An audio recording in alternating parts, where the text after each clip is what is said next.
지난주에 이어서 희년에 대해서 같이 나누고 있습니다.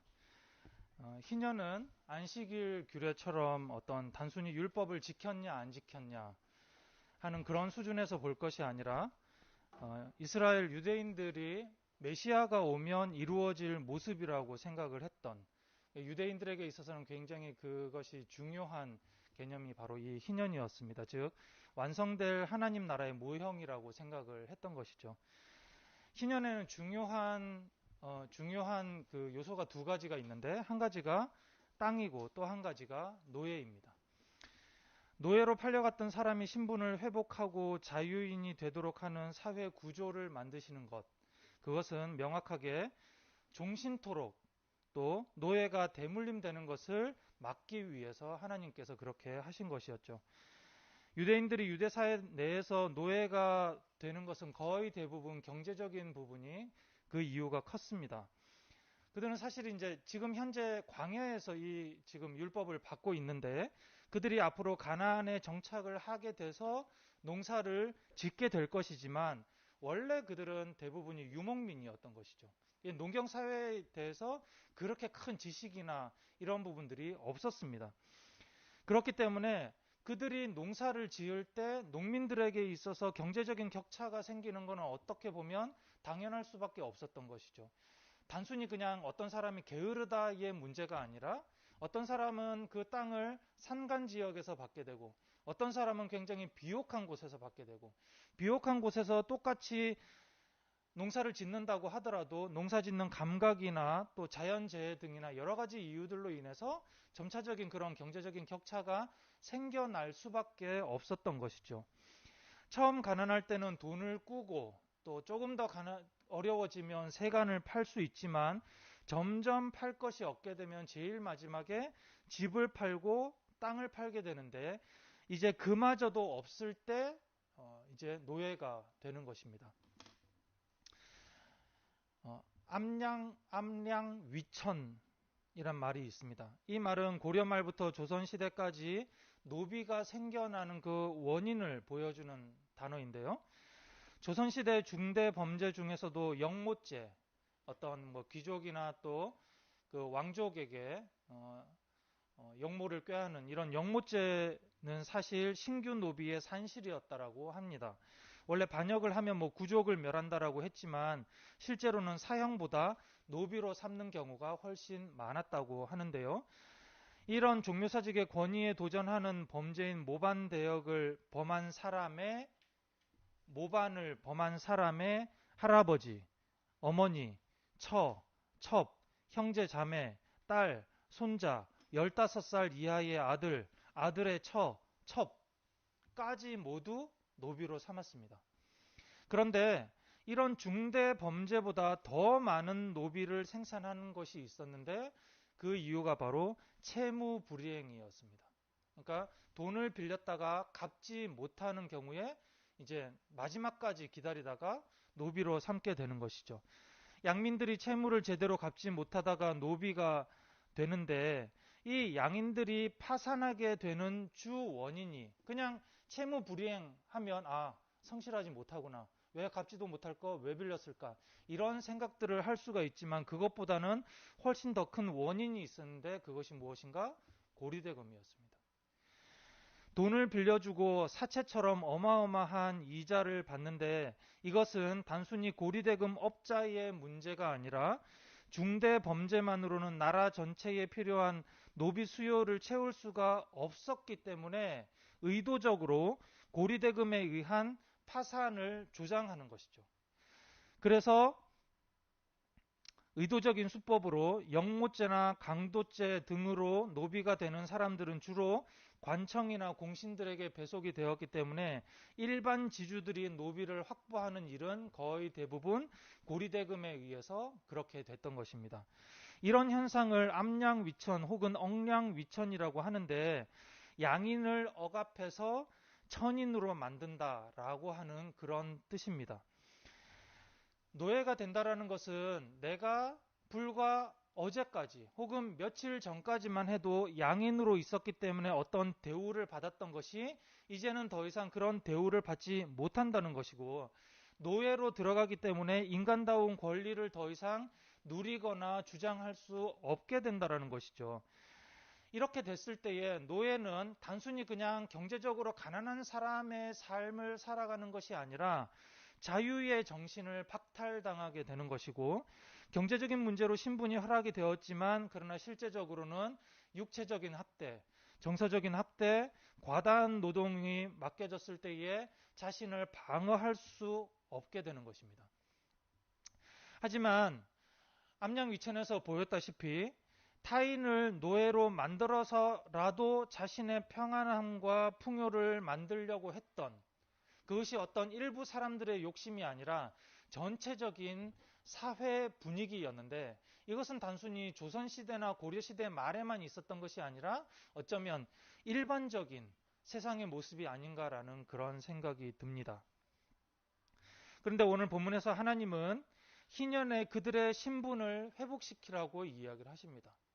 노예라 종으로 팔렸던 사람들에 대해서 영구히 자손 대대로 종으로 삼는 것이 아니라 그들의 신분을 회복시키라고 하는데, 그냥 단순히 50년이 됐으니까 어제까지 막 죽어라고 막 굴리다가 50년이 됐어, 자 이제 당신은 자유인입니다, 자 우리 평등한 존재가 됐습니다, 이런 것이 아니라 희년이 오기 전이라고 하더라도 평소에도 그들을 대할 때는 학대하지 말고 가혹하게 하거나 고되게 부려서는 안 된다라고 이야기를 하고 있는 것입니다. 오늘 본문에서 하나님께서 그들을 고되게 부리거나 학대해서는 안 되는 이유를 두 가지로 말씀을 합니다. 그 첫 번째가 바로 하나님에 대한 경외입니다. 오늘 본문 38절인데요. 함께 읽겠습니다. 나는 너희의 하나님이 되려고 너희에게 가나안 땅을 주고 너희를 이집트 땅에서 이끌어낸 주 너희의 하나님이다. 하나님께서 이 이야기를 하시는 것은 생색을 내려고 하는 것이 아니라, 그냥 얘네들이 잊을만 하니까 이야기를 하는 것이 아니라 앞으로 이야기하고 있는 데 있어서 굉장히 중요한 단서가 되기 때문에 이 이야기를 하는 것이죠. 하나님께서는 그들에게 계속적으로 반복적으로 이집트 땅에서 이끌어냈던, 그들이 하나님에 의해서 이끌려져 나왔던 원래는 노예 신분이라고 하는 것을 계속 상기시키고 계셔요. 그들은 노예였습니다. 그들이 노예 신분에서 해방된 것은 자기들의 구태타나 자기들의 힘이 아니라 오직 하나님의 은혜 때문이었죠. 만약 그들이 하나님의 은혜를 생각한다면, 하나님의 뜻을 두려워한다면 하나님의 뜻을 따라서 타인에게도 은혜를 베풀 것입니다. 그리고 하나님께서 해방시켜서 자유인이 되도록 하셨는데, 그들이 가나안 땅에 들어갈 때는 모두 동일하게 자유인의 신분으로 들어갔는데, 그 해방이, 하나님의 해방이 영구히 지속되도록 하기 위해서는 그들이 섣불리 그들을 영구적으로 노예로 삼으려고 해서는 안 된다라는 것이죠. 그리고 또 한 가지 이유는 하나님만이 주인이시기 때문입니다. 42절입니다. 같이 읽겠습니다. 그들은 내가 이집트 땅에서 이끌어낸 나의 품꾼이므로 너희가 그들을 종으로 팔 수 없다. 25장에서는 반복해서 종이라는 단어와 품꾼이라는 단어가 비교되면서 나오고 있습니다. 그런데 사실은 종과 품꾼은 같은 단어입니다. 그냥 우리가 번역을 할 때 이렇게 했을 뿐인데, 근데 품꾼에는 하나의 앞에 의미가 하나가 붙어요. 그게 뭐냐면 고용되었다라고 하는 것입니다. 그러니까 종은 그냥 노예를 이야기를 하지만 품꾼은 고용된 노예인 것이죠. 그러면 그 의미에서도 알다시피 뭔가 대우의 차이가 있을 수 있다는 것을 우리가 눈치챌 수가 있습니다. 하나님께서는 노예가 사람에게 완전히 예속된, 이 사람은 내 노예이기 때문에 나에게 예속된 내 소유라고 생각해서는 안 되고, 내가 비록 이 사람을 노예로 쓴다고 하더라도 이는 내가 고용했을 뿐, 이 사람은 마치 하나님의 소유이고 하나님으로부터 파견받았다라고 하는 그런 생각을 해야 된다는 것이죠. 1800년대 미국에는 노예보험이 있었다고 합니다. 1년에 10달러에서 15달러 정도를 내면 그 노예가 죽거나 도망갔을 때, 혹은 질병으로 인한 피해를 입었을 때 약 500달러 정도까지 보상해주는 그런 상품이었다고 합니다. 한 번은 배의 갑판 아래에 있던 노예들 사이에 전염병이 도는 일이 있었습니다. 이 배 밑에서 많은 이제 노예들이 노를 이렇게 젓는데 그 그림을 한번 보시면 거의 앞뒤에 이렇게 간격이 거의 없이 굉장히 촘촘한, 그러니까 뭐 우리로 치자면 코로나 뭐 이런 부분들은 거의 뭐 1초도 걸리지 않고 뭐 비말들이 그냥 쫙 한 번에 퍼질 수 있는, 거의 뭐라 그럴까, 옴짝달싹 할 수 없는 그런 공간에서 거의 생활을 합니다. 배의 갑판 아래에 있던 노예들 사이에 전염병이 도는 일이 있었습니다. 일부 노예들은 이미 전염병에 걸려서 죽었고, 일부 노예는 전염병에 걸렸지만 아직 죽지 않았습니다. 그때 노예 소유주가 살아있는 노예들을 어떻게 했을 것 같아요? 예?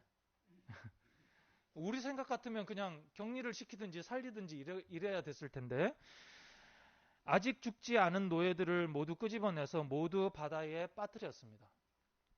노예가 병으로 죽으면 보상을 받을 수 없는데 실종되면 보상을 받을 수 있기 때문인 것이죠. 사람을 사람으로 보지 않고 자신의 소유이자 물질적인 수단으로 보는 것은 조선시대든 고려시대든 1800년대 미국이든 어느 시대든 어느 지역에서든 있었던 일이었습니다. 하나님이 명령하신 이 희년 제도는 땅에 대한 것과 사람에 대한 것이 연속으로 나옵니다. 그냥 얼핏 생각할 때는 하나님께서 땅을 돌려주라고 이야기를 하고 사람을 그 신분을 회복하라고 이야기를 하는, 이것이 대등한 관계에 대등한 무게로 있는 것 같지만, 그러나 조금만 생각해 보면 그 중심에 사람이 있다는 것을 알게 됩니다. 사람이 먹고 살기 위해서 땅은 그 생계 수단으로 필요한 것 뿐이죠. 그런데 이 땅을 얻기 위해서, 또 돈을 얻기 위해서 그 중심에 있는 사람을 거꾸로 희생시키는 문화, 이것이 일반적으로 우리들이 볼 수 있는 문화라고 한다면 하나님께서는 완전히 그것을 뒤집기를 원하는 것이 하나님의 뜻이었습니다.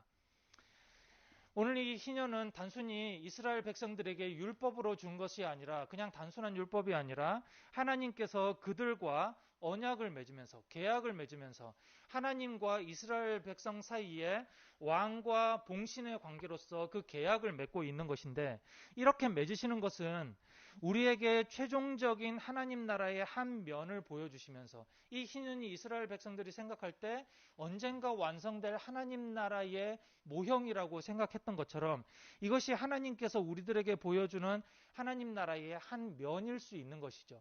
그러면 이것은 그냥 단순히 우리가 최종적으로 언젠가 그날이 오겠지라고 완성된 그 모습을 소망하는 것과 더불어서 현재 우리가 있는 이 시점에 그 한 면 역시도 드러나기를 하나님께서는 원하시는 것입니다. 그러니까 희년 제도는 그냥 우리가 지금 우리가 살기 힘든데 다음에 예수님께서 오시면, 다음에 메시아가 오시면 그런 세상이 올 거야, 우리는 그때를 기다리자 라는 것에서 끝나는 것이 아니라, 너희가 살아가고 있는 그 사회 속에 이런 모습들을 만들어내고 드러내야 된다. 왜냐하면 대부분의 사람들은 그와 반대로 살아가고 있기 때문에 너희 하나님의 백성들은 그 반대로 살아가면서 거기서 하나님 나라의 모습들이 만들어져야 된다. 이것을 하나님께서 원하시는 것입니다. 특히 이 희년제도 같은 경우에는 성경 다른 곳에서는 그냥 단어 정도만 나온다면, 레위기에서 희년제도에 대해서 유일하게 자세히 설명을 하고 있는데, 희년제도를 여기서 발견할 수 있는 것은 경제적인 면에서 어떤 모습을 가질 것인가 하는 것이 바로 중요한 거룩의 지점이 아닌가 생각을 합니다. 세상과 구별되는 거룩의 지점은 경제적인 부분과 밀접하게 연결이 되어 있다는 것이죠. 땅과 사람이 하나님 안에서 안식을 누리고 거룩하게 되기 위해서는 사람이 먼저 거룩해져야 됩니다. 땅이 하나님과의 관계가 온전해지기 위해서는 사람이 먼저 하나님과 온전한 관계가 되어 있어야만 합니다. 땅이 해방되기 위해서는 사람이 먼저 해방되어야 합니다.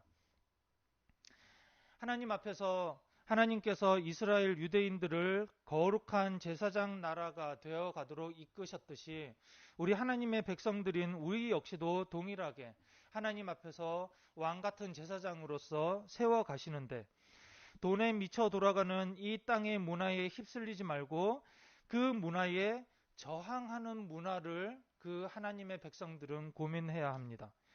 하나님의 은혜로 살아가기 때문에 약자라고 하더라도, 심지어 나에게 빚진 사람이라고 하더라도 존중하고 그의 완전한 회복을 위해서 기도해야 하는 것이죠. 사랑하는 가족 여러분, 우리가 미약한 개인의 삶이고 또 우리가 작은 공동체라고 하더라도 세상의 흐름을 외면하고 말씀을 외면하고 고민을 놓아버려서는 결코 안 될 것입니다. 우리의 기도와 고민에 하나님께서 응답하셔서 이 땅에 스스로 물질의 노예가 된 많은 사람들, 아직까지도 죄와 고통의 노예가 되어 있으면서도 자신이 그런 노예인 것조차도 알지 못하는 많은 사람들에게 우리를 통해 회복을 얻는 이들이 많이 일어날 수 있기를 예수 그리스도의 이름으로 축원합니다. 우리 이 시간 같이